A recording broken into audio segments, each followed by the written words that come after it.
नूह और जल प्रलय की कहानी बहुत पुराने समय की बात है, जब पृथ्वी पर मनुष्य बहुत बढ़ गए थे, परंतु लोगों का मन हर समय बुराई, हिंसा और पाप से भरा रहता था।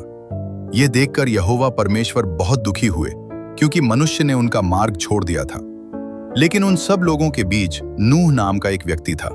नूह धर्मी था और परमेश्वर की आज्ञाओं पर चलता था।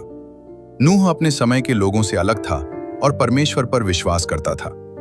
एक दिन परमेश्वर ने नूह से कहा, मैं पृथ्वी पर जल प्रलय लाने वाला हूं, परंतु तुम एक बड़ी नौका जहाज बनाओ, ताकि तुम, तुम्हारा परिवार और जीव जंतु सुरक्षित रहें।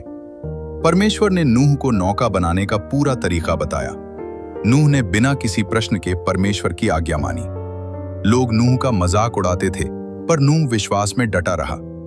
नूह का नौका में प्रवेश। पूरी कहानी जब नूह ने परमेश्वर की आज्ञा के अनुसार बड़ी नौका बना ली, तब परमेश्वर ने नूह से कहा, नूह, अब तू अपने पूरे परिवार समेत नौका में प्रवेश कर, क्योंकि इस पीढ़ी में मैंने तुझे अपने सामने धर्मी पाया है।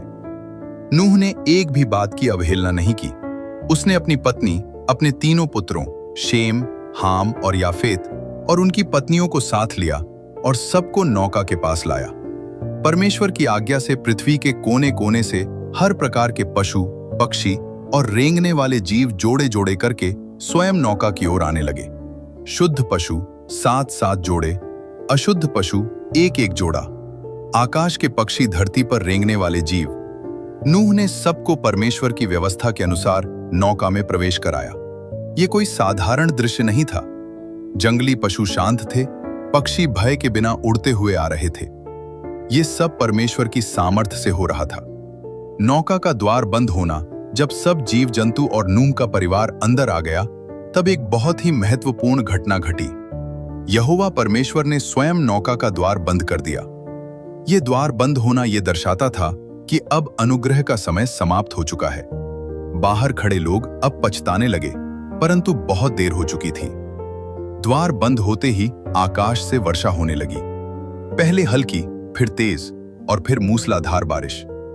धरती फटने लगी, जल के सोते फूट पड़े। नौका धीरे धीरे जल पर उठ गई और बहने लगी। नौका के भीतर भय नहीं था, अफरा तफरी नहीं थी, केवल विश्वास और सुरक्षा थी। नूह और उसका परिवार जानते थे कि वे परमेश्वर की शरण में हैं।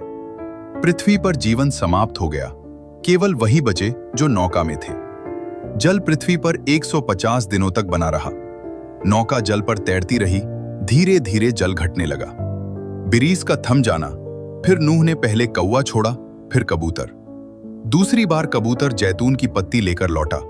यह संकेत था कि धरती फिर से हरी होने लगी है। नौका अरारात पर्वत पर ठहर गई।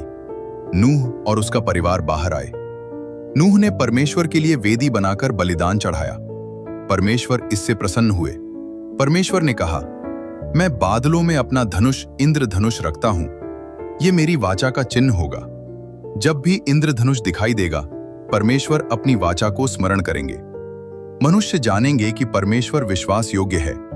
इंद्रधनुष भय का नहीं, आशा और दया का चिन्ह है।